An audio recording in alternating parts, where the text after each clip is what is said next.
Hello students, मैं आदर्श Sharma highway engineering के lecture number 6 को लेके आया हूँ। लेक्चर नंबर 6 में आज हम चैप्टर 2 के बारे में पढ़ने वाले हैं। जो चैप्टर 2 है हमारा वो रोड जियोमेट्री के बारे में है। रोड जियोमेट्री की बात करें तो सड़कों के ज्यामिति मान, ठीक है ना। ज्यामिति मान से संबंधित क्या है? सड़क के डायमेंशन से रिलेटेड सारी चीजें, सड़क के डायमेंशन से रिलेटेड सारी चीजों को आज हम पढ़ने वाले हैं।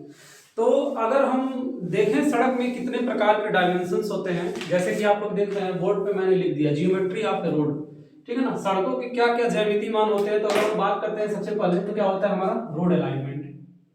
उसके बाद formation width of pavement, shoulder क्या होता है, बर्न क्या होता है, साइड स्लोप क्या होता है, कैम्बर क्या होता है, ग्रेडियंट क्या होता है, डिजाइन स्पीड क्या होता है, सुपर एलिवेशन क्या होता है, कर्व क्या होता है, रोड मार्जिन क्या होता है और रोड स्ट्रक्चर क्या होता है, ठीक है। तो इन सारी चीजों को हम क्या करेंगे, वन बाय वन समझते चलेंगे चीजों को, ठीक है। आप अभी के लिए क्या करिएगा, इसको नोट कर लीजिएगा। अभी के लिए क्या करिएगा, आप सारे लोग इसको नोट कर लीजिएगा, क्योंकि ये मैं जितना टॉपिक लिखवाया हूं इसी में क्या है आपका पूरा सेकंड चैप्टर है। पूरा का पूरा सेकंड चैप्टर क्या है, इतने टॉपिक के अंदर ही क्या होगा, कवर हो जाएगा और इतने टॉपिक के अंदर ही खत्म हो जाएगा। अगर हम 3-3 4-4 भी टॉपिक कवर करेंगे तो 2 से 3 लेक्चर में ये चैप्टर पूरा आपको बहुत आसानी से खत्म हो जाएगा। तो आप इसको नोट कर लीजिएगा, फिर हम वन बाय वन चीजों को बताते हैं। तो सबसे पहले अगर हम बात करते हैं कि सड़कों के ज्यामिति मान की आवश्यकता क्या है, इसका इंट्रोडक्शन की बात करते हैं, परिचय की क्या आवश्यकता की बात करते हैं कि क्या आवश्यकता है। तो सबसे पहली नीड क्या है, देखिए कोई भी जो सड़क बनती है उसके लिए सबसे पहला हमको क्या चाहिए, सबसे पहले हमको क्या चाहिए कि सड़क कितनी लंबी है, दूसरा सड़क की विड्थ कितनी है, आगे हम विड्थ के अलावा बात करते हैं तो सड़क पे हम कितना ग्रेडियंट दे रहे हैं। जैसे ग्रेडियंट का मतलब मैं आपको बहुत आसान शब्दों में समझा दूं, सड़क पे पुल पड़ता है ना, तो जब पुल पड़ता है तो पुल के आप ऊपर जाते हैं फिर ऊपर से नीचे आते हैं, तो जो राइज एंड फॉल होता है ना सड़क की लंबाई की दिशा में, मतलब लॉन्गिट्यूडिनल डायरेक्शन में जो राइज एंड फॉल होता है उसको हम क्या कहते हैं, उसी को हम ग्रेडियंट कहते हैं, ठीक है। फिर आता है फॉर्मेशन विड्थ, सड़क बनती है, सड़क के बगल में भी कुछ जगह छोड़ी जाती है, उसके बगल में और भी कुछ जगह छोड़ी जाती है, वो आपका फॉर्मेशन विड्थ होता है। विड्थ ऑफ पेवमेंट, सड़क का जितना पक्का भाग होता है वो आपका क्या कहलाता है, पेवमेंट कहलाता है। पेवमेंट के बगल में भी कुछ हम खाली जगह छोड़ते हैं जहां पे हम गाड़ियां वगैरह अपनी इमरजेंसी के मौके पे साइड में ला सके, आपकी गाड़ी खराब हो गई है तो साइड में ला सके, अक्सर आप उसको आप पगडंडी के नाम से जानते हैं, तो उसको हम शोल्डर या बर्न कहते हैं। इसी तरह साइड स्लोप होते हैं, सड़क के किनारे किनारे क्या दी जाती है, इस तरह की ढाल दी जाती है या इस तरह की ढाल दी जाती है, तो वो क्या होती है, साइड स्लोप होता है। इसी तरह कैम्बर होता है। तो इन सारी टॉपिक्स को हम क्या करेंगे, वन बाय वन पढ़ेंगे। तो इसकी नेसेसिटी इसलिए है क्योंकि रोड को एक बिल्कुल परफेक्ट बनाने के लिए, बिल्कुल सही बनाने के लिए, एक आइडियल सिचुएशन देने के लिए रोड को इन सारी चीजों की आवश्यकता होती है। तो सबसे पहले टॉपिक पे हम आते हैं रोड अलाइनमेंट। रोड अलाइनमेंट हमने आपको इसके पहले भी पढ़ाया था, रोड अलाइनमेंट क्या होता है, बहुत छोटे चीज से समझेंगे। जैसे समझिए मैं यहाँ पे कोई रोड बना दिया, ये हमारा क्या है, कोई रोड है। तो अक्सर आप देखे होंगे किसी भी प्रकार का कोई सा भी रोड हो, रोड के बिल्कुल बीचों बीच आप देखे होंगे एक लाइन जाती है, रोड के बिल्कुल बीचों बीच एक लाइन जाती है, एक इस तरह डॉटेड लाइन होती है। तो ये डॉटेड लाइन आपका ये बताता है, इसको बेसिकली व्हाइट कलर में दिया जाता है, इसको बेसिकली हम क्या करते हैं, व्हाइट कलर में देते हैं, हमेशा इसको व्हाइट कलर में देते हैं। तो ये आपका क्या बताता है, ये आपका ये बताता है कि ये जो पूरी की पूरी सड़क है ये इस बीच वाले भाग से 2 हिस्सों में क्या है, डिवाइडेड है, 2 हिस्सों में डिवाइडेड है। या फिर ये लाइन क्या बताती है कि ये रोड का क्या है, मिडिल पार्ट है, ये रोड का क्या है, मिडिल लाइन है, ये रोड का आपका क्या हो गया, मिडिल लाइन है। ये बीचों बीच जो रेखा जाती है ये क्या बताती है, ये आपका मिडिल लाइन बताती है। और यही मिडिल लाइन क्या होता है, रोड अलाइनमेंट होता है। अगर समझिए कि जैसे रोड सीधी है तब तो हम पता लगा लेंगे कि सड़क को नाप लिए और नाप के हमने ये चीज पता लगा लिया, मेजर करके ये चीज पता लगा लिया कि कितना साइज है एक तरफ का, ठीक है। लेकिन अगर आप ये बताइए कि सड़क सीधी नहीं गई है, सड़क मुड़ी हुई है, सड़क मुड़ी हुई है, पहाड़ पे चढ़ी हुई है या फिर कैसी भी किसी भी सिचुएशन में है, तो आप कैसे रोड अलाइनमेंट को पता करेंगे। तो रोड अलाइनमेंट को ही पता करने के लिए हम इस तरह की चीजें को का प्रोविजन देते हैं, ठीक है ना। तो ठीक है ना, तो रोड अलाइनमेंट बेसिकली क्या करता है, रोड अलाइनमेंट काफी ज्यादा आवश्यक है। जब सड़क बनती है तो सड़क को बनाते समय ही हम क्या करते हैं, सड़क को बनाते समय ही हम ये चीज तय कर लेते हैं कि सड़क का रोड अलाइनमेंट कितना होना चाहिए, ठीक है ना, सड़क का रोड अलाइनमेंट कितना होना चाहिए। तो इसको आप कैसे डिसाइड करेंगे, सड़क का जो मिडिल लाइन होता है, या इसको हम क्या क्या बोलते हैं, इसको मिडिल लाइन बोलते हैं, या फिर हम इसको क्या बोलते हैं, सेंटर लाइन, इसको हम क्या बोलते हैं? Centre line. जो सेंटर लाइन होता है, जो मध्य भाग होता है, वो क्या करता है? वो सड़क की स्थिति को बताता है, सड़क की स्थिति को बताता है या सड़क के बीच वाले भाग को बताता है। उसी को हम क्या बोलते हैं? रोड अलाइनमेंट बोलते हैं या सड़क संरेखण बोलते हैं, ठीक है ना। तो सड़क की उपयोगिता कैसी होगी, कितनी होगी, ये सब का सब किस पे निर्भर करता है? इस बीच वाले भाग पे निर्भर करता है, इस बीच वाले सेंटर लाइन पे निर्भर करता है। सड़क की कितनी उपयोगिता होगी, कितनी उपयोगिता नहीं होगी। इसीलिए सड़क का संरक्षण करते समय हमको क्या करना चाहिए? बहुत सारी चीजों की ध्यान देनी चाहिए। अब सड़क का संरक्षण करते समय सबसे पहले हमको ये ध्यान देना चाहिए कि जो सड़क की लंबाई हो न्यूनतम हो, कम से कम हो। जैसे आप कहीं पहाड़ी जगह पे सड़क बना रहे हैं, पहाड़ी जगह पे आप क्या कर रहे हैं? सड़क बना रहे हैं। तो जैसे समझ लीजिए कि आपको इस तरह सड़क बनाना है, एक पॉइंट ए है, एक पॉइंट बी है और एक पॉइंट सी है। आपको इस तरह सड़क बनाना है, ए से बी, बी से सी। लेकिन अगर हम क्या करते हैं, ए को सीधे सी से मिला देते हैं, तो सड़क की लंबाई को हम कम कर सकते हैं ना। तो ये कैसे पॉसिबल हो पाता है? ये अलाइनमेंट के ही माध्यम से पॉसिबल हो पाता है या सड़क संरेखण से ही पॉसिबल हो पाता है, ठीक है। अलाइनमेंट या सड़क संरेखण से ही पॉसिबल हो पाता है। इसलिए सड़क संरेखण क्या है? हमारे लिए काफी ज्यादा जरूरी होता है, ठीक है ना। और भी बहुत सारे जगहों पे, कहीं पे नदी है, कहीं पे नाला, जैसे सड़क है, सड़क के बीच में कहीं नदी आ गया, कोई नाला आ गया, तो जब तक आपको मिड वाला पॉइंट नहीं पता होगा तो आप क्या कर पाएंगे? डिसाइड नहीं कर पाएंगे। जैसे आप कहीं पे रोड बना रहे हैं, बीच में क्या आ गया? कोई पहाड़ आ गया, ठीक है ना। जैसे मैं आपको बता दूं इसको इरेज करके,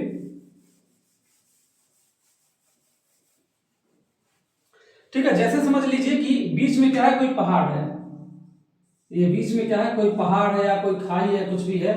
अब आपको रोड कैसे बनाना है? रोड आपको इधर से ले जाना है, रोड आपको इस तरह ले जाना है। तो रोड आप इस तरह कैसे ले जाएंगे? जब तक आप यहाँ का सेंटर लाइन नहीं डिसाइड करेंगे, जब तक आप यहाँ का क्या करेंगे? सेंटर लाइन नहीं डिसाइड करेंगे, तो आप कैसे रोड को बीच से ले जा सकते हैं? रोड को बीच से ले जाना क्या होगा? पॉसिबल नहीं हो पाएगा। तो इसीलिए कहते हैं रोड का जो सेंटर लाइन होता है वो डिसाइड करना बहुत ज्यादा जरूरी होता है। और रोड का वही जो बीच वाला भाग होता है उसको हम क्या कहते हैं? रोड अलाइनमेंट कहते हैं या फिर सड़क संरेखण कहते हैं, ठीक है। इतनी चीजें आपने समझा होगा। अब दूसरी बात आती है कि आपका फॉर्मेशन विड्थ क्या होता है। देखिए फॉर्मेशन विड्थ क्या होता है, तो फॉर्मेशन विड्थ के बारे में देखते हैं कि फॉर्मेशन विड्थ क्या होता है, ठीक है।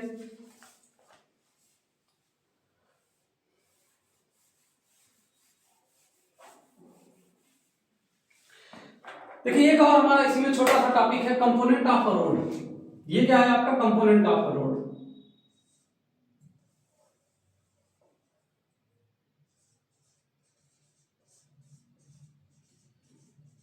कंपोनेंट ऑफ अ रोड, सड़क के घटक, ठीक है। कंपोनेंट ऑफ अ रोड, सड़क के घटक। सड़क में क्या क्या घटक होते हैं उसके बारे में बताना है। तो यहां से कुछ टॉपिक आपका यहां से भी कवर हो जाएगा, कुछ टॉपिक आपसे यहां से भी कवर हो जाएगा। तो अब सबसे पहले बात करते हैं फॉर्मेशन विड्थ क्या होता है।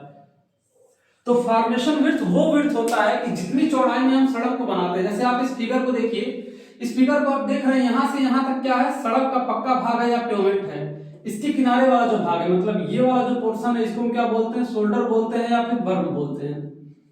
सड़क के किनारे जो जगह दी जाती है, जैसे कोई गाड़ी चल रही है, कोई गाड़ी खराब हो गई, तो हम बीच रोड में तो गाड़ी को रखेंगे नहीं, तो इस बीच रोड से गाड़ी को उतार के नीचे पगडंडी पे ला देते हैं, या फिर जो मिट्टी वाली जमीन होती है उस मिट्टी वाली जमीन पे ला देते हैं। तो उसी को हम शोल्डर या बर्म बोलते हैं, ठीक है ना। और ये बीच वाला भाग आपका क्या कहलाता है? बीच वाला भाग आपका पेवमेंट कहलाता है, ठीक है। तो पेवमेंट और दोनों साइड के बर्म को जोड़ देते हैं तो ये हमारा क्या कहलाता है? ये हमारा फॉर्मेशन विड्थ कहलाता है। दोनों साइड के बर्म को और पेवमेंट को जोड़ देते हैं तो ये हमारा क्या कहलाता है? ये हमारा फॉर्मेशन विड्थ कहलाता है, ठीक है ना।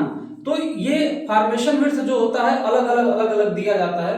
अगर हम फॉर्मेशन विड्थ की बात करते हैं तो ये मैदानी क्षेत्रों के लिए, अभी मैं इसका एक छोटा सा टेबल बनवा दूंगा फॉर्मेशन विड्थ का, मैं एक छोटा सा टेबल बनवा दूंगा जिससे आप लोग को सारी चीजें क्लियर हो जाएंगी, ठीक है ना। अभी आप इस चीज को वो देखते रहिए। अभी फॉर्मेशन विड्थ का मैं एक छोटा सा टेबल बनवा दूंगा, उस टेबल से सारी चीजें क्लियर हो जाएंगी कैसे कैसे क्या है, ठीक है ना। तो मैं अभी इसको इरेज कर दे रहा हूँ, इसको इरेज कर दे रहा हूँ, फिर वन बाई टॉपिक को हम क्या करते रहेंगे? देखते रहेंगे। या तो आप अगर ऐसे कहिए तो हम बता दें, ऐसे हम करते हैं, इसको इरेज ही कर देते हैं, इसको इरेज कर देते हैं, आपको चीजें अच्छे से बता सकें, ठीक है ना। आपको चीजें अच्छे से बता सके इसलिए हम इसको इरेज कर देते हैं।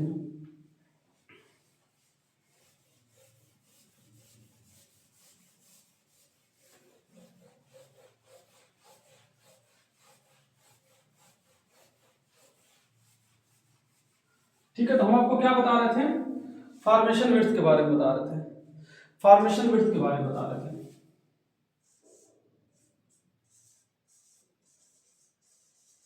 आपको हम फॉर्मेशन विड्थ, फॉर्मेशन विड्थ को हिंदी में बोलते हैं निर्माण तल की चौड़ाई।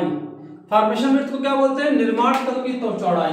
तो आप देख रहे हैं सड़क को कितने दूरी में निर्माण किया गया, उस निर्माण तल की ये क्या होती है, ये चौड़ाई करती होती है। तो ये नेशनल हाईवे, स्टेट हाईवे और सबके लिए अलग होता है। तो मैं एक छोटा सा टेबल लिखवा देता हूं, आप उसको नोट कर लीजिए। ये आपका हो गया national highway, state highway, MDR, ODR और विलेज रोड। ठीक है, ये आपका क्या हो गया, टाइप्स ऑफ रोड हो गया। ये आपका हो गया प्लेन एरिया। ठीक है, सड़क भाई जब देंगे तो दोनों एरिया में देंगे। ये आपका क्या हो गया, प्लेन एरिया हो गया। और ये आपका क्या हो गया, ये आपका हिली एरिया हो गया। कि प्लेन एरिया में कितना देंगे, हिली एरिया में कितना देंगे। और साइड में हम क्या कर देते हैं, शोल्डर या बर्म के बारे में बता देते हैं कि शोल्डर या बर्म कितना देते हैं, शोल्डर या बर्म कितना देते हैं। तो इसके बारे में हम आपको फटाक से टेबल नोट करवा देते हैं।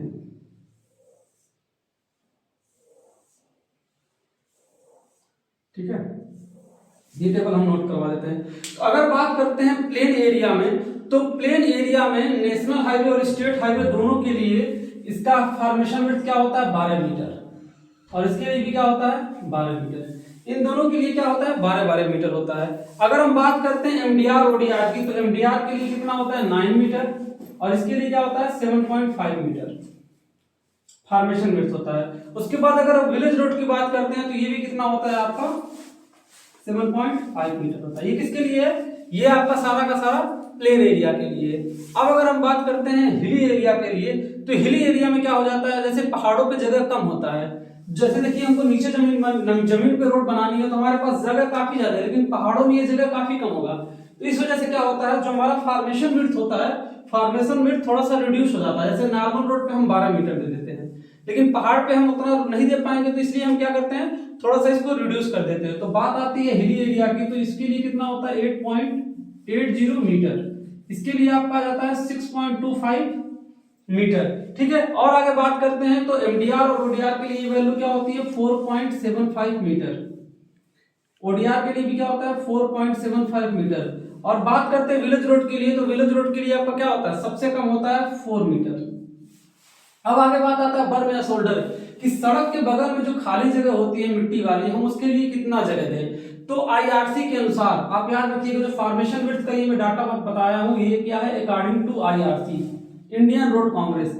मैं ठीक है, अब देखते हैं हम बर्म या शोल्डर के बारे में, कि जो साइड में बर्म दिया जाता है, ये वाला हिस्सा, या शोल्डर दिया जाता है, तो आईआरसी के अनुसार इसके लिए क्या होता है, 2.5 मीटर। ये भी क्या होता है, 2.5 मीटर। अब देखिए रोड पे क्या होता है ना, नॉर्मल प्लेन एरिया में इसका कम होता है, लेकिन अगर हम बात करते हैं एमडीआर के लिए तो 2.62 मीटर होता है। ठीक है, और अगर बात करते हैं ओडीआर के लिए तो 1.87 मीटर के करीब होता है। और विलेज रोड की बात करें तो 1.50 मीटर होता है।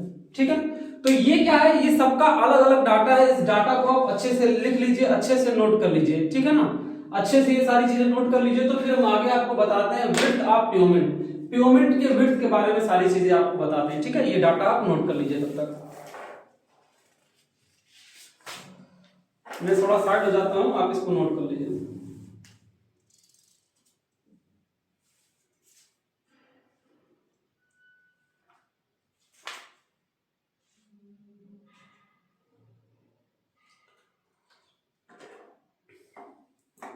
ठीक है, अब आपको एक चीज बता दूं, देखिए फॉर्मेशन विड्थ, मैं आपको फॉर्मेशन विड्थ बता रहा था। तो जो फॉर्मेशन विड्थ है ये आप दो तरीके से बना सकते हैं।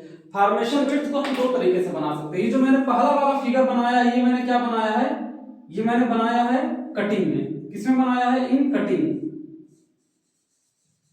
In cutting. और जो दूसरा वाला मैंने फिगर बनाया है वो किसमें बनाया है, ये फिलिंग में बनाया है। मैं एक लिख देता हूं, इन फिलिंग, इन फिलिंग।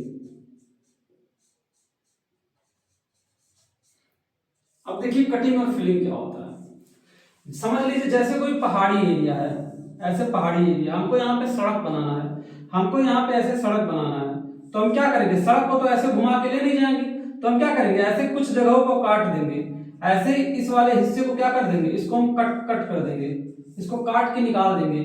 तो जब ऐसा स्थिति आए कि सड़क का लेवल नीचे हो और उससे ऊंचा कुछ पहाड़ी वगैरह उसको काट के निकालना पड़े, तो उसको हम क्या बोलते हैं, उसको कटिंग बोलते हैं। तो आप यहाँ पे देख रहे हैं किनारे किनारे पहाड़ी है, ये पहाड़ी है और ये पहाड़ी है, इसके बीच में क्या बनाई हुई है, रोड बनाई गई, तो इसको कटिंग कहते हैं। सेम इसी तरह फिलिंग क्या होता है, जैसे कोई गहरा खाई हो नीचे और हमको इस तरह सड़क बनानी हो, तो हम किस तरह सड़क बनाएंगे, इस वाले हिस्से को भर के बनाते हैं, इस वाले हिस्से को अगर भरेंगे तो कुछ सड़क ऐसी बनेगी, इस वाले हिस्से को हम क्या कर देते हैं, फिल कर देते हैं, इस वाले हिस्से को हमको क्या करना पड़ता है, फिल करना पड़ता है या भरना पड़ता है, तो इसीलिए हम इसको फिलिंग बनाते हैं। तो आप ये कंपोनेंट ऑफ रोड भी आपको इससे याद हो गया और इससे फॉर्मेशन विड्थ भी याद हो गया। तो आप याद रखिएगा ये इन कटिंग है और ये इन फिलिंग है, ठीक है ना, ये कटाव में, ये भराव में, इसको हम क्या बोलते हैं हिंदी में, कटाव में। ये आपका क्या होता है, कटाव में, और ये आपका क्या होता है, भराव में। ये आपका क्या होता है, भराव में। ये दो चीज आप याद रखिएगा, ये कटाव में होता है और ये भराव में होता है, ठीक है ना। तो हिंदी में यहां से इरेज कर देता हूं, मैंने आपको बस बताने के लिए लिख दिया था, और उसके बाद आप इसको नोट करिए, तब फिर मैं और आगे चीजें बताता हूं। अब मैं ये सारी चीजें इरेज कर देता हूं और आगे की चीज बताता हूं, आगे बढ़ते हैं, ठीक है ना।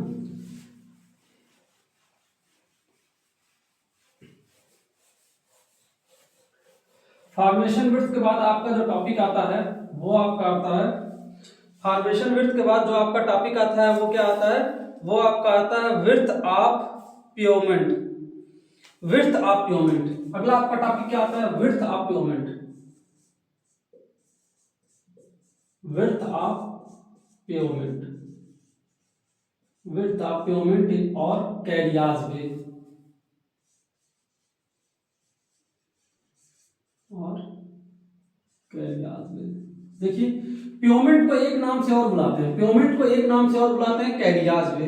मतलब प्योमेंट को हिंदी में क्या बोलते हैं, यान पथ। इसको हम हिंदी में क्या बोलते हैं, यान पथ। यान पथ की चौड़ाई, तो सड़क का वह भाग जिस पर, सड़क का वह पक्का भाग जिस पर गाड़ियां चलती हैं। जैसे आपने देखा होगा सड़क के बिल्कुल बीचों बीच का जो पक्का भाग होता है जिस पे गाड़ियां चलती हैं, तो उसको हम क्या बोलते हैं, उसको हम प्योमेंट या यान पथ बोलते हैं। और उसके जो बगल बगल में जगह होती है उसको हम क्या बोलते हैं, उसको हम शोल्डर बोलते हैं, या उसको हम क्या बोलते हैं, बर्म बोलते हैं। तो आप इस बात को हमेशा याद रखिएगा कि हम कैरियाज वे या प्योमेंट किसको बोलते हैं, सड़क का वह भाग जिस पे गाड़ियां चलती हैं वो कैरियाज वे हो गया या प्योमेंट हो गया, और जो बगल बगल का भाग होता है वो हमारा क्या होता है, शोल्डर या बर्म होता है, ठीक है। तो शोल्डर या बर्म क्यों दिया जाता है, शोल्डर या बर्म इसलिए दिया जाता है कि अगर सड़क में किसी प्रकार की दिक्कत आ गई है, कुछ प्रॉब्लम आ गई है, तो क्या होगा, तो हम अपनी गाड़ी को एक साइड में उतार सकते हैं, एक साइड में हम ला सकते हैं, ठीक है ना। तो हम कभी कभी शोल्डर वगैरह को किस नाम से भी बुला देते हैं, फुटपाथ के नाम से बुला देते हैं। जो हमारा बर्म होता है, हम बर्म को कभी कभी क्या बुला देते हैं, फुटपाथ के नाम से बुला देते हैं। फुटपाथ मतलब पैदल चलने वाले यात्रियों के लिए, ठीक है। तो शहर वगैरह में हमें इसको क्या बुला देते हैं, या फिर किसी शहर के अंदर की जो सड़कें हैं तो उसको, उसके लिए हम क्या यूज कर लेते हैं, उसके हम फुटपाथ यूज कर लेते हैं। अब बात आती है कि जो यान पथ है, यान पथ की चौड़ाई कितनी होगी, ठीक है ना। अगर हम यान पथ की चौड़ाई की बात करते हैं तो यान पथ की चौड़ाई कितनी हो सकती है, इसके बारे में हम आपको कुछ डाटा लिखवाने वाले हैं, ठीक है ना। तो देखते हैं इसको, ठीक है। यान पथ के लिए हम एक छोटा सा डाटा आपको लिखवा देते हैं, वो आप देखिए, ठीक है। तो चलिए सबसे पहले बात करते हैं, सबसे पहले हम बात करते हैं कि किसी सड़क की जो चौड़ाई होती है वो किस पे निर्भर करती है। अगर कोई सड़क है, ये क्या है आपका रोड है, ये आपका क्या हो गया, रोड हो गया। तो इस रोड की चौड़ाई सबसे पहले किस पे निर्भर करेगी, इस पे किस पे निर्भर करती है, गाड़ियों पे। गाड़ी का मतलब व्हीकल्स या गाड़ियों पे निर्भर करता है कि गाड़ियां कितनी बड़ी होंगी, कितनी छोटी गाड़ियां होंगी, तो उन गाड़ियों पे निर्भर करता है। तो अगर हम बात करते हैं अपने भारत में गाड़ियों की लंबाई के बारे में, व्हीकल लेंथ के बारे में बात करें, व्हीकल लेंथ, गाड़ियों की लंबाई, व्हीकल लेंथ या गाड़ियों की लंबाई के बारे में बात करें तो अपने भारत में कोई भी गाड़ी 10.6 मीटर से लंबी नहीं हो सकती है। 10.6 मीटर से लंबी नहीं हो सकती है। अगर हम किसकी बात कर रहे हैं, व्हीकल लेंथ की बात कर रहे हैं। अगर हम व्हीकल की चौड़ाई की बात करें, गाड़ी की चौड़ाई की बात करें, व्हीकल की विड्थ की बात करें, गाड़ी की चौड़ाई के बारे में करें तो चौड़ाई 2.44 मीटर, 2.44 मीटर से ज्यादा नहीं हो सकता है। और अगर हम बात करते हैं किसकी ऊंचाई की बात करते हैं, व्हीकल हाइट की बात करते हैं।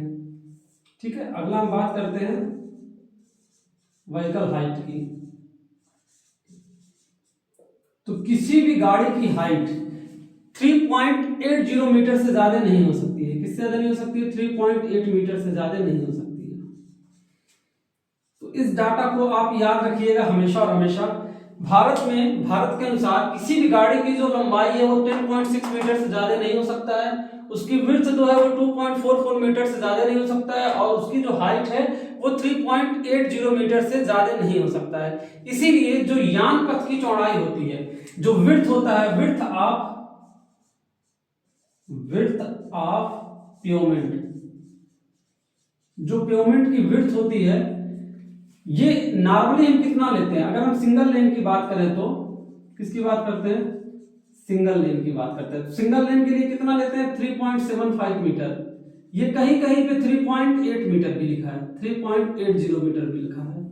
ठीक है, सिंगल लेन के लिए कितना होता है?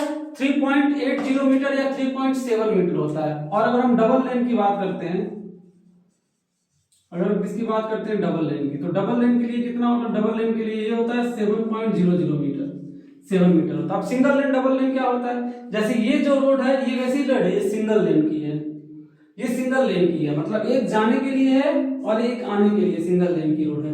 लेकिन अगर यही रोड कुछ इस प्रकार से हो जाए,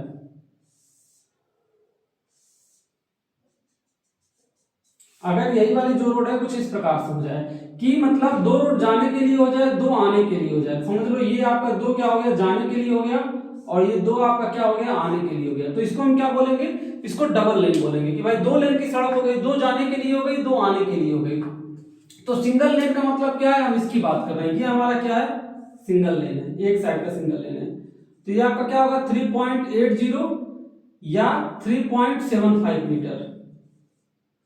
ठीक है, 3.8 ही आप मानिएगा, 3.75 बहुत जगह लिखा जाता है। और 2 मीटर की अगर डबल लेन की बात करते हैं तो डबल लेन में आपका कितना होगा? डबल लेन में आपका हो जाएगा 3.7 मीटर। डबल लेन में कितना होता है? ये 7 मीटर होता है, 7.0 मीटर होता है। ठीक है, आई थिंक आप यहाँ से विड्थ ऑफ कैरियाज वे या विड्थ ऑफ प्योमेंट को बहुत अच्छे से समझे होंगे। विड्थ ऑफ कैरियाज वे और विड्थ ऑफ प्योमेंट को आप बहुत अच्छे से समझे होंगे। अगर हम अगले टॉपिक की बात करते हैं तो जो हमारा अगला टॉपिक है वो है हमारा रोड शोल्डर, रोड शोल्डर या रोड बर्न, रोड शोल्डर या रोड बर्न। ठीक है, तो आप इसको फटाक से नोट कर लीजिए, तो फिर हम रोड शोल्डर के बारे में बताते हैं।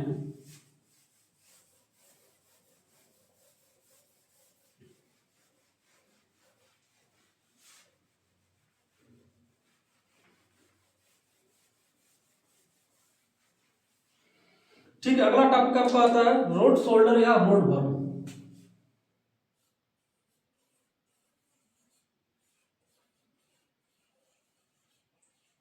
रोड शोल्डर और बर्न।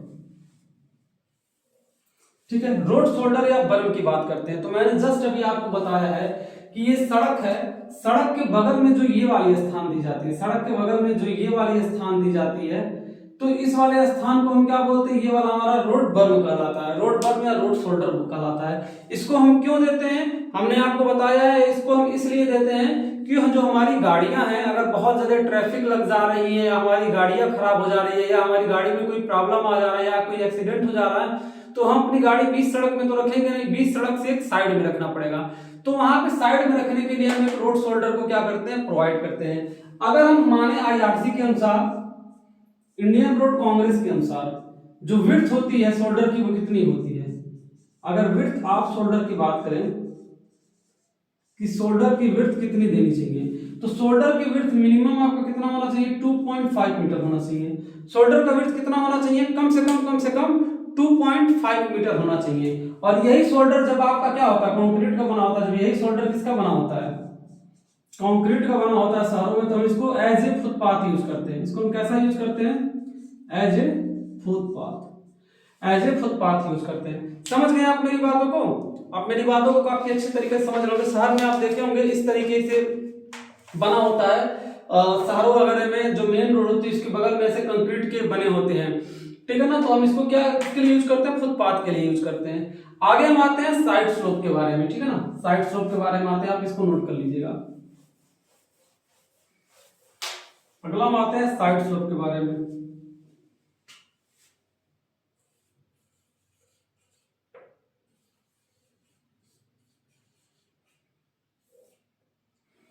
अगला हम आते हैं साइड स्लोप के बारे में। एक मिनट स्टूडेंट्स रुकिए जरा, मैं इसमें थोड़ा सा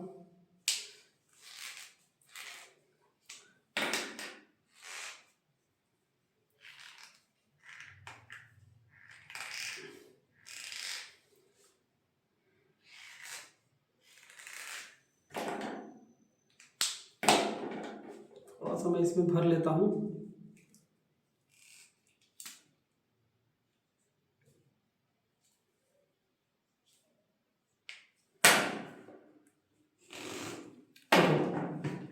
अगला मैं बताने वाला हूं आपको क्या है, साइड स्लोप के बारे में, ठीक है। साइड स्लोप के बारे में देखिए, अब साइड स्लोप क्या होता है बेसिकली। साइड स्लोप की अगर हम बात करते हैं तो साइड स्लोप क्या कहलाता है। साइड स्लोप आपका ये वाला जो पोर्शन कहलाता है, ये क्या आपका कहलाता है, साइड स्लोप, ठीक है। ये आपका क्या कहलाता है, साइड स्लोप। तो साइड स्लोप में बेसिकली क्या होता है कि कटिंग के लिए अलग हम साइड स्लोप देते हैं, और हम फिलिंग के लिए क्या करते हैं, अलग साइड स्लोप देते हैं, ठीक है। एक मिनट जरा रुक जाइए, अब बस एक मिनट। इसका फोन आ रहा है।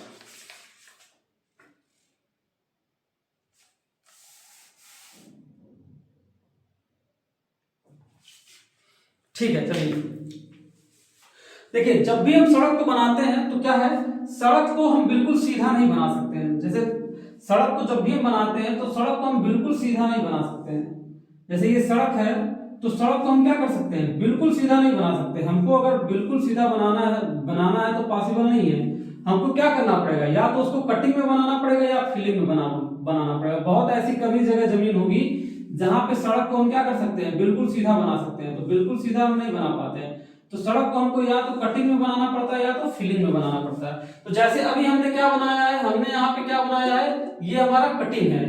तो जब कटिंग बनाएंगे तो सड़क में हमको स्लोप देना पड़ता है। सड़क में हमको क्या करना पड़ता है, कुछ यहाँ पे स्लोप देना पड़ता है, और कुछ स्लोप हमको यहाँ पे देना पड़ता है। ये चीजें अभी हम आपको आगे चल के बताएंगे कि स्लोप कैसे दिया जाता है, क्या दिया जाता है, ठीक है ना।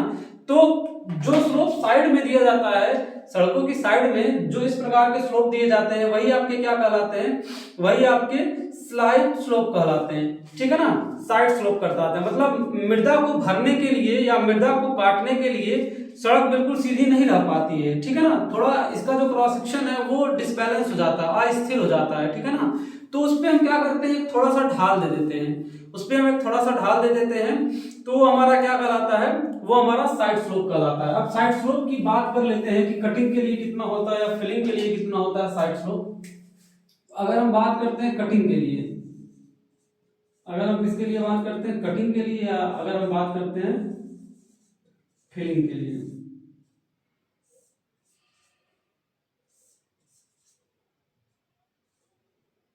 कटिंग के लिए बात करते हैं या फिलिंग के लिए बात करते हैं, तो कितनी कितनी वैल्यू ली जाती है।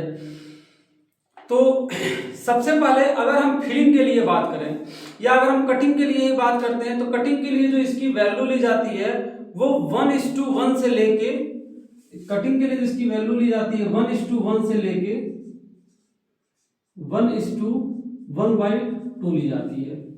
1:1 से लेके 1:1 से लेके 1:2:1 ली जाती है। और ये किसका रेशियो होता है, ये हमेशा हॉरिजॉन्टल वर्टिकल का रेशियो होता है। किसका रेशियो होता है, हॉरिजॉन्टल वर्टिकल, एक हॉरिजॉन्टल एक वर्टिकल, हाफ हॉरिजॉन्टल 1 वर्टिकल, ठीक है। और अगर हम फिलिंग की बात करते हैं तो फिलिंग में ये क्या हो जाता है, 2:1 हो जाता है। फिलिंग में क्या हो जाता है, सॉरी, फिलिंग में आपका क्या हो जाता है 2:1 हो जाता है, ठीक है ना। ये भी आपका क्या होता है हॉरिजॉन्टल टू वर्टिकल स्लोप होता है। हॉरिजॉन्टल टू वर्टिकल स्लोप क्या होता है आपका, ये भी होता है फिलिंग में, ठीक है ना। आई थिंक ये चीजें आप समझे होंगे, मैं इसको और अच्छे से बताऊंगा अभी आगे आने वाली चीजों में, इसको और अच्छे से हम बताएंगे, ठीक है ना। तो ये ढाल देना बहुत ज्यादा जरूरी होता है।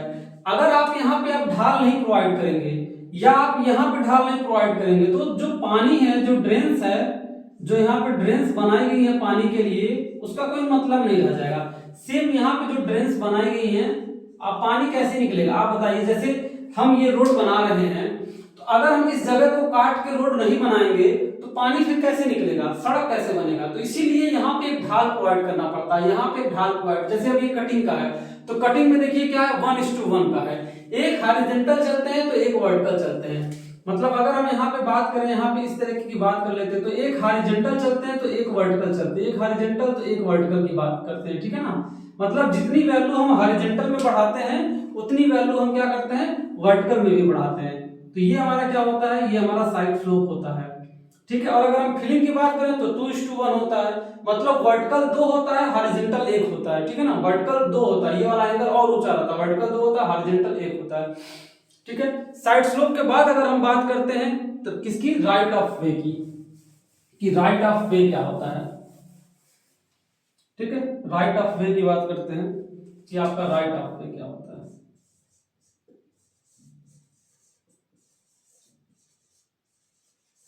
राइट ऑफ वे की बात करते हैं। राइट ऑफ वे को अलग अलग नामों से बुलाया जाता है। जैसे हम राइट ऑफ वे को किस नाम से बुलाते हैं, इसको लैंड विड्थ के नाम से भी बुलाते हैं। किसके नाम से बुलाते हैं,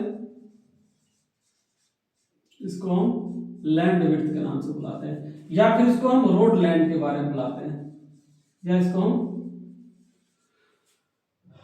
रोड लैंड के नाम से बुलाते हैं, ठीक है ना। तो इसको हम क्या करते हैं, 2-3 अलग अलग नामों से इसको हम क्या करते हैं बुलाते हैं। बताइए बेसिकली होता क्या है रोड लैंड। तो देखिए सड़क में जो पेवमेंट की चौड़ाई होती है, उसके बाद बर्म की चौड़ाई, और उसके बाद नाली, नाली के बाद का भी जो जगह होता है, नाली के बाद भी जगह होता है, नाली के बाद भी क्या होता है काफी ज्यादा जगह होता है। तो इन सारे जगहों को लेके जो हमारा टोटल डिस्टेंस होता है उसको हम रोड लैंड बोलते हैं, या राइट ऑफ वे बोलते हैं, या फिर हम रोड लैंड बोलते हैं। क्योंकि अब देखिए सड़क के बगल में बहुत सारी जगहों को हम क्या करते हैं ऐसे ही छोड़ देते हैं। तो गवर्नमेंट क्या करती है, कभी भी सड़क का चौड़ीकरण करना हो या सड़क को सिंगल लेन से मल्टी लेन में कन्वर्ट करना हो, तो इसलिए गवर्नमेंट क्या करती है सड़क के बगल में काफी सारा जगह खाली रखती है। तो वही जगह जो हमारा होता है वो राइट ऑफ वे होता है, या रोड लैंड होता है, या आप इसको समझ सकते हैं क्या होता है लैंड विड्थ होता है, ठीक है ना।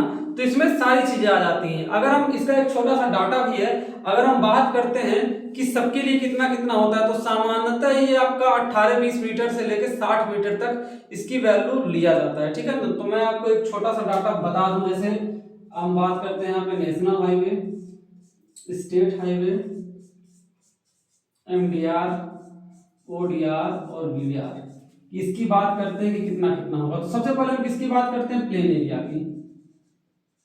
सबसे पहले हम बात करते हैं प्लेन एरिया की।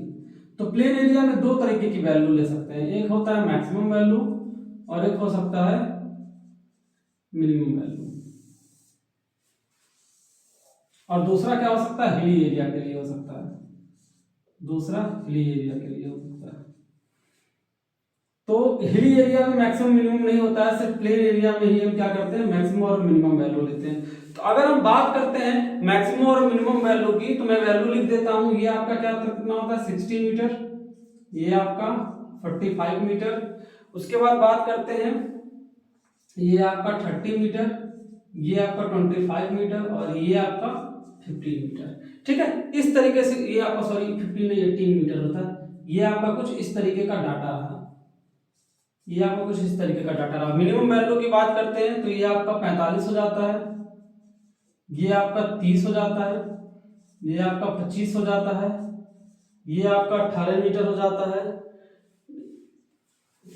सॉरी ये आपका 20 हो जाता है, ये आपका 15 हो जाता है और ये आपका 12 मीटर हो जाता है। और हिली एरिया की अगर बात करें तो ये आपका 24 metre, 20 metre, 15 metre, 18 metre, 15 metre और आपका 9 मीटर। तो ये आपका क्या हो गया, ये आपका होता है राइट ऑफ वे, कि जब भी हम सड़क बनाते हैं तो राइट ऑफ वे में इतनी इतनी जगह छोड़ते हैं। नेशनल हाईवे के लिए कितना होता है प्लेन एरिया में, 60 मैक्सिमम होता है, 45 मिनिमम होता है। 60 मैक्सिमम होता है, 45 मिनिमम होता है और 24 हिली एरिया के लिए होता है। स्टेट हाईवे के लिए 45, 30 और 20 होता है। सेम एमडीआर के लिए 30, 20 और 18 होता है। ओडीआर के लिए 25, 15 और 15 होता है। इसके लिए 18, 12, 9 होता है। ठीक है ना। तो आप यहां से समझे होंगे right of way, land width या रोड लैंड के बारे में। तो आप इसको जल्दी से नोट करिए। ठीक है,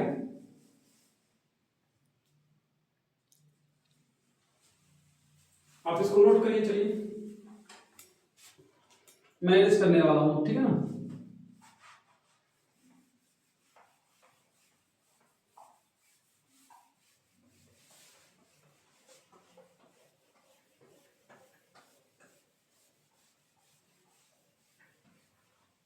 ठीक है, अगला आपका टॉपिक आता है, अगला आपका टॉपिक आता है ट्रैफिक लेन।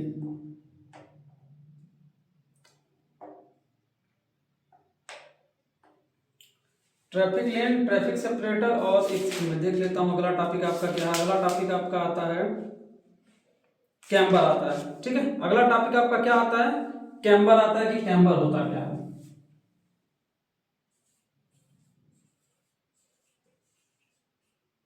कैम्बर, कैम्बर को हिंदी में भी हम कैम्बर बनाते हैं। देखिए कैम्बर होता क्या है बेसिकली, जब भी हम रोड बनाते हैं तो रोड को हम बिल्कुल सीधा ना बनाकर, बिल्कुल सीधा ना रोड को बना के हम क्या करते हैं, रोड में एक हल्का सा हम क्या करते हैं, रोड के हल्का सा बीच में हम क्या करते हैं, अगर बीच वाले पोर्शन को आप देख रहे हैं तो क्या हो रहा है, बीच वाले पोर्शन पे हम कुछ ना कुछ एक स्लोप प्रोवाइड कर रहे हैं। बीच वाले पोर्शन पे हम क्या कर रहे हैं, कुछ ना कुछ एक स्लोप प्रोवाइड करते हैं। अब ये स्लोप क्या होता है, यही स्लोप हमारा क्या होता है, कैम्बर होता है। इससे होगा क्या, जब भी बारिश का पानी बरसता है तो बारिश का पानी रोड पे ना जमा होने के बजाय, रोड पे ना जमा होने के बजाय नीचे की तरफ आ जाता है। और नीचे की तरफ क्या होता है, नीचे की तरफ नालियां होती हैं, इन नालियों से पानी होते हुए बाहर की तरफ बह जाता है। इन नालियों से पानी क्या होता है, बाहर की तरफ बह जाता है। तो कैम्बर देने का हमारा सबसे बड़ा उद्देश्य क्या होता है कि हम वाटर के रनऑफ को जारी रखें। मतलब जैसे ही पानी बरसा, पानी बिल्कुल रोड पे ना रुके और वो पानी इन नालियों में आ जाए, इन नालियों से होता हुआ पानी क्या हो, बाहर की तरफ निकल जाए। हम कैम्बर को इसीलिए प्रोवाइड करते हैं। ठीक है ना। अब कैम्बर का सबसे मेन काम यही आपका होता है। और कैम्बर के कुछ कंपोनेंट के बारे में अगर हम आपको बता दें तो क्या क्या होता है, जैसे ये समझ लीजिए, मैं एक इसका क्रॉस सेक्शन बना देता हूं। ठीक है ना, ये आपका क्या हो गया, कैम्बर हो गया, समझ लीजिए। ये आपका हमने क्या बना दिया, ये हमने आपका क्या बना दिया, कैम्बर बना दिया। ठीक है, अब कैम्बर पे जो ये ऊपर वाला हिस्सा होता है हम इसको क्या बोलते हैं, क्राउन बोलते हैं। इसको हम क्राउन बोलते हैं या शीर्ष बोलते हैं। ये जो सबसे ऊपर वाला हिस्सा होता है इसको हम क्या बोलते हैं, क्राउन बोलते हैं या शीर्ष बोलते हैं। और यहाँ साइड साइड में दो पत्थर लगे होते हैं, इसको हम क्या बोलते हैं, इसको हम कर्व बोलते हैं। साइड साइड में यहाँ पे क्या होते हैं, दो पत्थर लगे होते हैं, इनको हम क्या बोलते हैं, कर्व बोलते हैं, KERV। ये कर्व क्या करता है, कर्व स्टोन यहाँ पे लगाए जाते हैं। कर्व स्टोन बेसिकली क्या करता है कि सड़क जो है ये बाहर की तरफ मत भगे, तो इस वजह से कर्व स्टोन लगाते हैं। कर्व स्टोन इसको क्या करता है, लैटरल सपोर्ट देता है। कैसा सपोर्ट देता है, लैटरल सपोर्ट देता है। लैटरल सपोर्ट की बात करें तो मतलब पार्श सपोर्ट देता है, मतलब साइड से इसको क्या करता है, रोके रखता है। ठीक है ना, लैटरल सपोर्ट देता है, इसको साइड से रोके रखता है। सेम ये बात उधर से करता है, तो एक क्राउन हो गया। ठीक है ना। अब बात करते हैं कैम्बर की। तो कैम्बर देखिए कई तरीके का हो सकता है। अगर हम टाइप्स ऑफ कैम्बर की बात करें तो कैम्बर कई तरीके का हो सकता है। बाकी आइए उसको भी देख लेते हैं। टाइप्स ऑफ कैम्बर की बात करते हैं।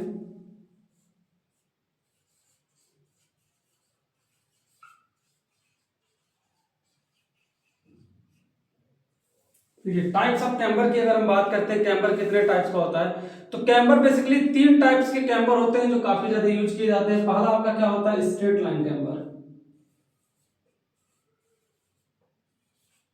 पहला आपका क्या होता है, स्ट्रेट लाइन कैम्बर। देखिए स्ट्रेट लाइन कैम्बर क्या होता है, स्ट्रेट लाइन कैम्बर में क्या किया जाता है, इस प्रकार का जो कैम्बर होता है ये बहुत आसानी से बनाया जा सकता है, इसका मेंटेनेंस भी काफी आसानी से दिया जाता है, और इसके दोनों किनारे पे जो ढाल होते हैं वो कैसे होते हैं, बिल्कुल सीधे होते हैं। तो अगर स्ट्रेट कैम्बर की बात करते हैं, तो अगर आपने कहीं इस तरीके का कैम्बर देखा होगा तो इसको हम क्या बोलेंगे, स्ट्रेट कैम्बर बोलेंगे। ठीक है, ये इसका क्राउन वाला हिस्सा हो गया, और ये यहाँ पे क्या होते हैं, कर्व स्टोन लगे होते हैं। आप देख रहे हैं क्या है, आप इसमें अगर ध्यान से देखने की कोशिश करें तो ये बिल्कुल सीधा है। यहाँ पे जो स्लोप दिया गया है वो स्लोप क्या है, वो बिल्कुल सीधा है, वो बिल्कुल सीधा है। और इसका स्लोप कितना होगा, 1 इन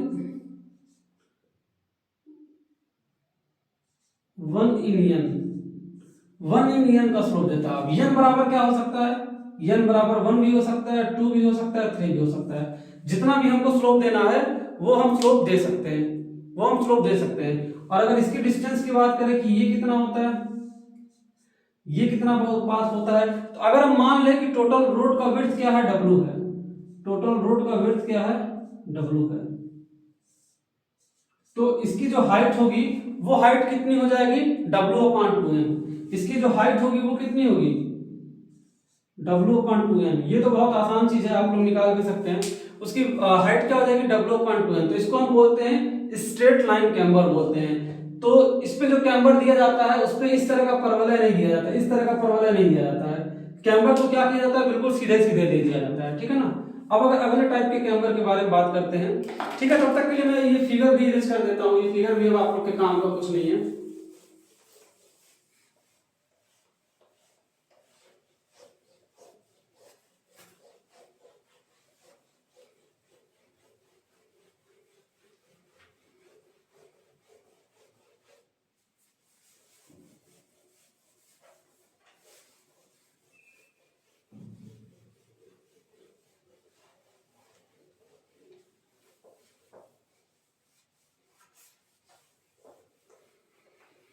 ठीक है, पहला हमने पढ़ दिया स्ट्रेट लाइन कैम्बर। दूसरा होता है पैराबोलिक कैम्बर। दूसरा क्या होता है, पैराबोलिक कैम्बर।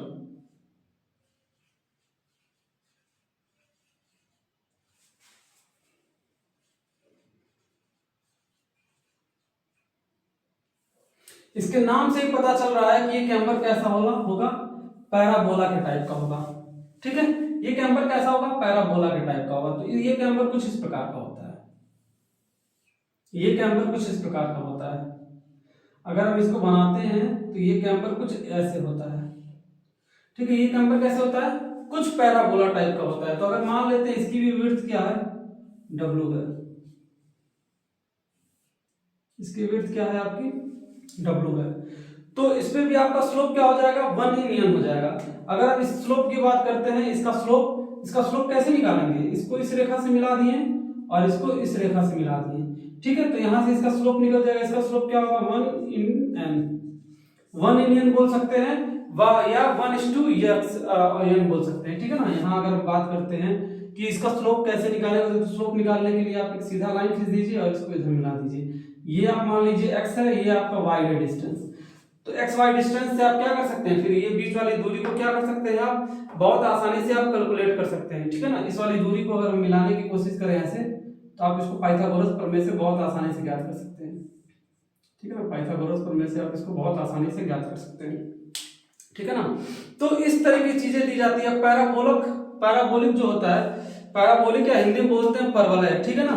तो इसमें क्या होता है, इसमें जो किनारे होते हैं ये काफी ज्यादा ढालू होते हैं, काफी ज्यादा ढालू बोलते हैं। तो इनको हम कहाँ पे देते हैं, बेसिकली अगर हम बात करते हैं सिटी वगैरह की, शहर वगैरह की बात करते हैं, तो हम इनको सिटी वगैरह में प्रोवाइड करते हैं। ठीक है ना। इनको हम ज्यादा स्पीड के लिए नहीं प्रोवाइड करते हैं, इसको हम किसके लिए प्रोवाइड करते हैं, शहर वगैरह में देते हैं। और जहां पे बहुत ज्यादा स्पीड हमको नहीं चाहिए होता है, हम वहां पे पैराबोलिक कैम्बर प्रोवाइड करते हैं। अगर तीसरे कैम्बर की बात करते हैं, तो तीसरा होता है कंपोजिट कैम्बर।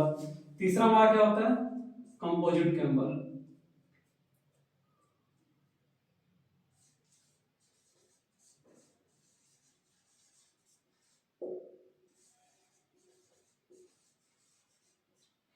तीसरा हमारा क्या होता है, कंपोजिट कैम्बर। देखिए कंपोजिट कैम्बर में क्या होता है, कंपोजिट कैम्बर दो कैम्बर का मिलकर बना होता है। अगर हम सर्कुलर और अगर हम एक सीधी रेखा को और पैराबोलिक को जोड़ दें, तो उसको हम क्या बोलते हैं, उसको हम क्या बोलते हैं, कंपोजिट बोलते हैं। तो कंपोजिट में बेसिकली होता क्या है, देखिए कंपोजिट कुछ इस तरीके का होता है। बीच में हल्का सा सर्कल होता है और उसके बाद ये सीधा लाइन होता है, उसके बाद ये सीधा लाइन होता है। तो इस टाइप के हम कैम्बर को क्या बोलते हैं, इस टाइप का जो हमारा कैम्बर कहलाता है उसको हम बोलते हैं कंपोजिट कैम्बर। मैं इसको और अच्छे से बना देता हूं।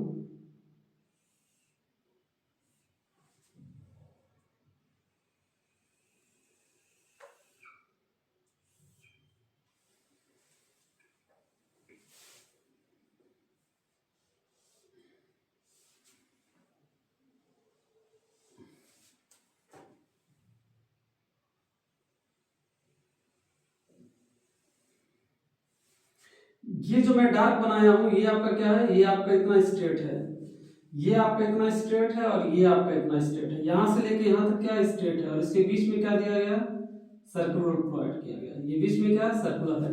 तो यहां से लेके यहां तक का भाग जो है वो आपका क्या है, ये आपका सर्कुलर है,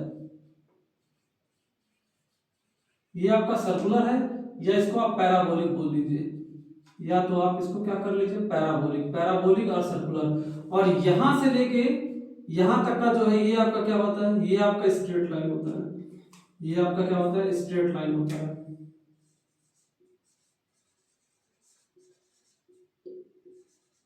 ये आपका स्ट्रेट लाइन, तो मतलब सीधी रेखा और पैराबोलिक जब दोनों को मिला देते हैं तो ये कंपोजिट कैम्बर का निर्माण होता है। और सबसे बेस्ट जो होता है वो क्या होता है, सबसे बेस्ट हमारा कंपोजिट कैम्बर होता है। इसको हम हर तरह के रोड के लिए यूज कर सकते हैं और ये खास करके हम ज्यादा स्पीड वाले रोडों के लिए यूज करते हैं।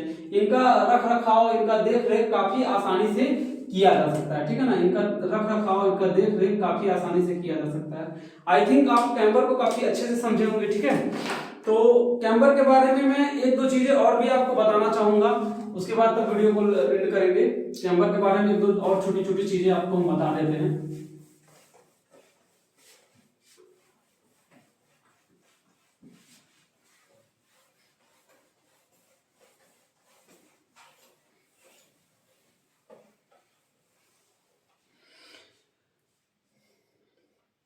अब बात आती है कि कैम्बर की वैल्यू कितनी दी जाती है।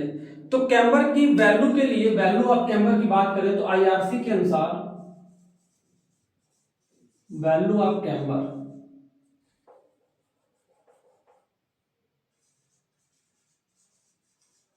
ठीक है, कैम्बर की वैल्यू की बात करें तो as per IIC, as per IRC, IRC के अनुसार कि कैम्बर कितना कितना होना चाहिए। तो कैम्बर के लिए चार अलग अलग कैटेगरी बनाई गई। अगर जो आपकी रोड है वो सीमेंट कंक्रीट की है या थिक बिटुमन सरफेस की है। पहला क्या है आपका, सीमेंट कंक्रीट का है या फिर थिक बिटुमन का है, किसका, या फिर आपका थिक बिटुमन। थिक बिटुमन मतलब मोटे लेयर का है बिटुमन का।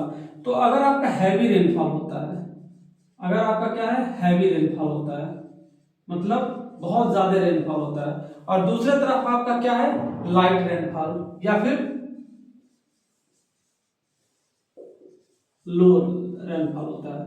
तो दो तरीके का रेनफॉल का हमको डाटा मिल गया, एक हाई रेनफॉल और एक लो। तो इसके लिए बात करते हैं, इसके लिए हम कितना देते हैं, इसके लिए हम 1/50 देते हैं, 1/50 देते हैं। 1/50 का मतलब क्या है, 2%। अभी मैं आपको चेंज करने का तरीका सिखा दूंगा कि इसको चेंज कैसे किया जाता है। 1/50 को आप 2% में कैसे चेंज करेंगे। और दूसरा बात करते हैं तो हम इसके लिए देते हैं 1/60, 1/60 देते हैं, जिसको हम क्या बोल सकते हैं, 1.7%, 1.7%, ठीक है। ये पहला किसके लिए था कि अगर आपकी जो रोड है वो सीमेंट कंक्रीट की है या बिटुमन की है, मोटे बिटुमन की है, ठीक है। और दूसरा आता है थिक बिटुमिनस सरफेस, सिर्फ और सिर्फ किसकी बनी है, बिटुमन की बनी है। किसकी है आपकी, thick bituminous surface, thick bituminous surface की बनी है। तो अगर थिक बिटुमिनस सरफेस की बात करते हैं तो इसके लिए क्या होता है, 1:40 होता है, 1:40, 1:40 मतलब एक में जब 40 से डिवाइड करके 100 का मल्टीप्लाई करेंगे तो कितना आएगा आपका, 2.5 के करीब आएगा। सेम अगर लो रेनफॉल के लिए बात करते हैं तो इसके लिए क्या होता है, इसके लिए बिल्कुल यही वाला डाटा होता है, ठीक है, 1/50 होता है, 1/50। ये जब आप डिवाइड करेंगे तो लगभग 2% के करीब आता है, ठीक है। तीसरा अगर हम बात करते हैं, अब दो तो मैंने स्टैंडर्ड लिखवा दिया, आपसे जो पूछेगा यही दो है, ठीक है। तीसरा किसके लिए आता है, WBM के लिए आता है, मतलब वाटर बॉन्ड मैकेनिज्म के लिए आता है, वाटर बॉन्ड मैकेनिज्म के लिए आता है।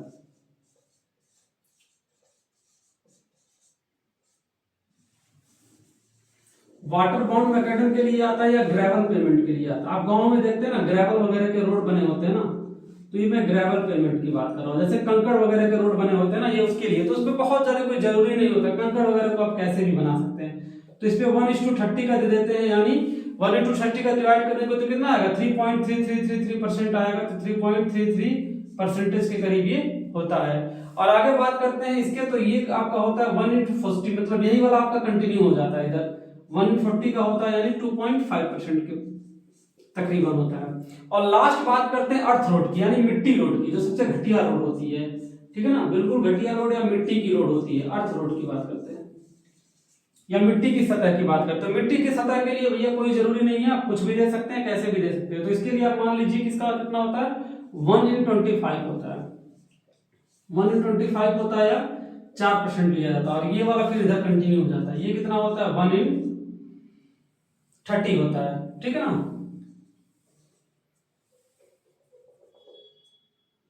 1:30 होता है, वही आपका आ जाएगा 3.33%। यहाँ पे 3 का रिपीटेशन लगा, ठीक है। तो आप यहाँ से कैम्बर के बारे में सारी चीजें समझ गए कि कैम्बर कैसे कैसे दिया जाता है, इसकी रिकमेंडेड वैल्यू क्या होती है, ठीक है। तो आज के लेक्चर में बस इतना ही, कल के लेक्चर में फिर हम आपसे मिलते हैं कैम्बर के बाद का जो भी पार्ट्स है उसको लेके, ठीक है। तब तक के लिए थैंक यू।